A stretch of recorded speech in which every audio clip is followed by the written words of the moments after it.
Hi hello ನಮಸ್ಕಾರ. ಅನು ಇಷ್ಟಾರ್ತ್ YouTube ಚಾನಲ್ಗೆ welcome.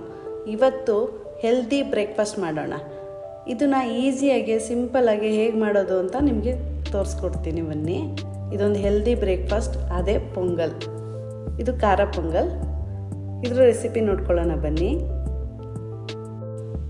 ಯಾರೆಲ್ಲ ಅನು ಇಷ್ಟಾರ್ತ್ ಯೂಟ್ಯೂಬ್ ಚಾನಲ್ನ ಲೈಕ್ ಮಾಡಿ, ಸಬ್ಸ್ಕ್ರೈಬ್ ಮಾಡಿ, ಕಮೆಂಟ್ ಮಾಡ್ತಿದ್ದೀರೋ ಅವ್ರಿಗೆಲ್ಲ ಥ್ಯಾಂಕ್ ಯು ಸೋ ಮಚ್. ಇನ್ನು ಯಾರು ಸಬ್ಸ್ಕ್ರೈಬ್ ಮಾಡಿಲ್ವಾ ಪ್ಲೀಸ್ ಬೇಗ ಸಬ್ಸ್ಕ್ರೈಬ್ ಮಾಡಿ ನಂಗೆ ಸಪೋರ್ಟ್ ಮಾಡಿ.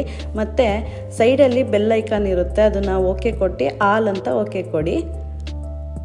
ಫಸ್ಟು ಹೆಸರುಬೇಳೆನೆಲ್ಲ ಚೆನ್ನಾಗಿ ಹುರ್ಕೋಬೇಕು, ಡ್ರೈ ರೋಸ್ಟ್ ಮಾಡ್ಕೋಬೇಕು. ಅದಾದಮೇಲೆ ಒಂದು ಲೋಟ ಅಕ್ಕಿ ಹಾಕ್ಕೋಬೇಕು. ಅರ್ಧ ಲೋಟ ಹೆಸರುಬೇಳೆ ಸಾಕು, 1 ಲೋಟ ಅಕ್ಕಿ ಸಾಕು. ಅದು ಇಲ್ಲಾಂದರೂ 6 ಜನ ತಿನ್ಬೋದು ಇಷ್ಟು ಬ್ರೇಕ್ಫಾಸ್ಟ್ನ. ಚೆನ್ನಾಗಿ ತೊಳ್ಕೊಂಡು 2 ವಿಷಲ್ ತೊಗೋಬೇಕು. ಆಮೇಲೆ ಒಂದು ಪಾತ್ರೆ ನೀರಿಗೆ ಕರಿಬೇವಿನ ಸೊಪ್ಪು, ಮೆಣಸಿನ್ಕಾಯಿ, ತೆಂಗಿನಕಾಯಿ ಹಾಕ್ಕೊಂಡು ಚೆನ್ನಾಗಿ ತೊಳ್ಕೊಂಡು ಮಿಕ್ಸಿ ಜಾರ್ಗೆ ಹಾಕ್ಕೊಂಡು ರುಬ್ಕೋಬೇಕು.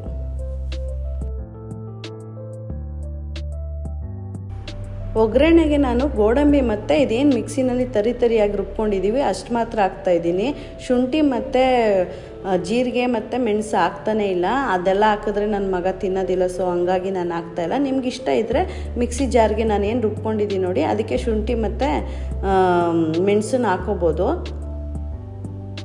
ಒಂದು ಪಾತ್ರೆಯಲ್ಲಿ ಎಣ್ಣೆ ಹಾಕ್ಕೊಂಡು ಗೋಡಂಬಿನೆಲ್ಲ ಹಾಕಿ ಗೋಲ್ಡನ್ ಕಲರ್ ಬರೋ ಥರ ಫ್ರೈ ಮಾಡಿಕೊಂಡೆ. ಅದಾದಮೇಲೆ ಮಿಕ್ಸಿನಲ್ಲಿ ತರಿಯಾಗಿ ರುಬ್ಕೊಂಡಿರೋದನ್ನು ಹಾಕಿ ಫ್ರೈ ಮಾಡಿಕೊಂಡೆ.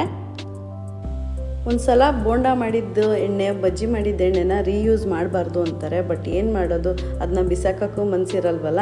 ಹಾಗಾಗಿ ನಾನು ಈ ಥರ ಬ್ರೇಕ್ಫಾಸ್ಟ್ಗಳಿಗೆ, ಒಗ್ಗರಣೆಗಳಿಗೆ ಹಾಕ್ಕೊಂಡು ಯೂಸ್ ಮಾಡ್ಕೊಂಡು ಖಾಲಿ ಮಾಡ್ತೀನಿ. ಬಟ್ ಮತ್ತೆ ಇನ್ನೊಂದು ಸಲ ಕರಿಯೋಕ್ಕೆ ಹೋಗಲ್ಲ ಎಣ್ಣೆನ. ನಮಗೆ ಎಷ್ಟು ಬೇಕಷ್ಟು ರುಚಿಗೆ ತಕ್ಕಷ್ಟು ಉಪ್ಪು ಹಾಕ್ಕೊಂಡು ಆಮೇಲೆ ಸ್ವಲ್ಪ ನೀರು ಹಾಕ್ಕೊಂಡು ಕುದಿಸ್ಕೋಬೇಕು. 1-2 ಕುದಿಗೆ ಬರಲಿ. ಅಷ್ಟರಲ್ಲಿ ಕುಕ್ಕರಲ್ಲಿ ಬೆಂದಿರುವಂಥ ಬೇಳೆ ಮತ್ತು ಅನ್ನನ ನೀಟಾಗಿ ಮಿಕ್ಸ್ ಮಾಡ್ಕೊತೀನಿ.